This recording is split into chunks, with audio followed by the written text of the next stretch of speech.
ചേലക്കരയിലെ ചെക്കന്മാരൊക്കെ ഇപ്പൊ ക്ലാസ് ആട്ടാ.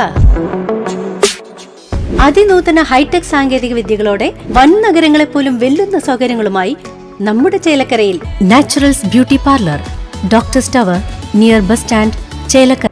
കുടുംബ വഴക്കിനെ തുടർന്ന് ഒരേ കുടുംബത്തിലെ 4 പേർക്ക് കുത്തേറ്റ പശ്ചാത്തലത്തിൽ പത്മജയുടെ ഭർത്താവ് അനിൽകുമാറിനെ പോലീസ് കസ്റ്റഡിയിലെടുത്തു. ഒറ്റപ്പാലം മയിലുംപുറത്ത് കുടുംബ വഴക്കിനെ തുടർന്ന് ഒരു കുടുംബത്തിലെ 4 പേർക്ക് കുത്തേറ്റു. ഇന്നലെ വൈകിട്ട് 6 മണിയോടെയാണ് നാടിനെ നടുക്കിയ സംഭവമുണ്ടായത്. മയിലുംപുറം പത്മശ്രീ പുത്തൻ വീട്ടിൽ സച്ചിൻ, മോഹൻകുമാർ, പത്മജ, വിഷ്ണുജിത്ത് എന്നിവർക്കാണ് കത്തിക്കൊണ്ടുള്ള കുത്തേറ്റത്. ഇതിൽ നെഞ്ചിലും മുതുകിലും ഗുരുതരമായി പരിക്കേറ്റ മോഹനകുമാറിന്റെ നില അതീവ ഗുരുതരമായി തുടരുകയാണ്. സംഭവവുമായി ബന്ധപ്പെട്ട് പത്മജയുടെ ഭർത്താവ് അനിൽകുമാറിനെ പോലീസ് കസ്റ്റഡിയിലെടുത്തു. പത്മജ സ്വന്തം വീട്ടിലേക്ക് മാറി താമസിച്ചതിലുള്ള വൈരാഗ്യമാണ് ആക്രമണത്തിൽ കലാശിച്ചതെന്നാണ് വിവരം. ഇന്നലെ വൈകിട്ട് ഭാര്യ വീട്ടിലെത്തിയ അനിൽകുമാർ പത്മജയെ കത്തിക്കൊണ്ട് കുത്തുകയായിരുന്നു.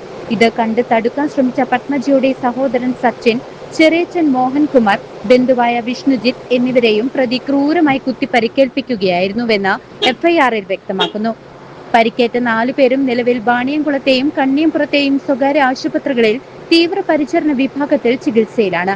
സംഭവത്തിൽ ഒറ്റപ്പാലം പോലീസ് വിശദമായ അന്വേഷണം ആരംഭിച്ചിട്ടുണ്ട്. News desk CCV.